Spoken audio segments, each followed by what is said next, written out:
For over 1,000 years, science was blind.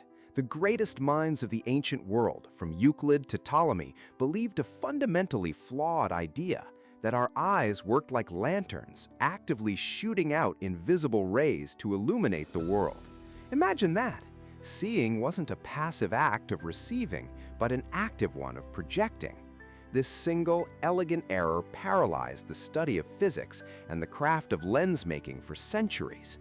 The deadlock wasn't broken in a grand observatory or a bustling university. It was broken in the total darkness of a prison cell in medieval Cairo. There, a revolutionary thinker named Hasan Ibn al-Haytham was confined. Stripped of everything but his own mind, he began to observe. He noticed a single beam of light filtering through a tiny pinhole in his cell wall, and on the opposite dark surface, it projected a stunningly crisp, inverted image of the sun-drenched street outside. It was a living mural, painted by light itself. This was the birth of the camera obscura, and in that moment, classical optics was shattered forever. Ibn al-Haytham realized the truth. Vision doesn't happen because light leaves the eye, but because rays of light bounce off the world and enter it. But this profound insight wasn't enough. To challenge a millennium of established thought, he couldn't rely on philosophy alone. He needed proof, and his method of proof is perhaps his greatest legacy. He established a strict, repeatable sequence of physical tests. He meticulously controlled variables and applied the rigor of mathematical geometry to trace the path of every light ray. This framework, hypothesis, controlled experimentation, and mathematical proof, was the true birth of the modern scientific method, centuries before European scholars laid claim to the concept. He poured this new way of thinking into his masterwork, the Book of Optics.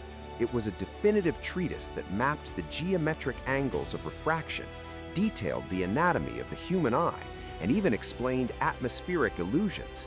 He argued that human perception is an intricate computational loop, a sophisticated process that combines raw physical light with our own psychological memories. The direct impact of his equations transformed civilization.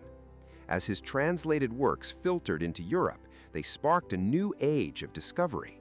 Renaissance artists used his principles to master perspective drawing, giving their paintings a depth and realism never seen before. Engineers used his formulas to craft the first corrective spectacles, giving sight back to millions. And his optical laws enabled the creation of the first telescopes, allowing astronomers like Galileo and Kepler to finally peer into deep cosmic space. Today, that legacy is not just history, it is the invisible architecture of our modern world. Every camera sensor embedded in your smartphone, every satellite lens mapping our global geography, every single fiber optic cable transmitting data across the bottom of the ocean operates on the foundational laws of light established by Ibn al-Haytham. He taught humanity how to systematically analyze the unseen mechanics of light, leaving an eternal inheritance that shapes how we perceive and understand the entire universe.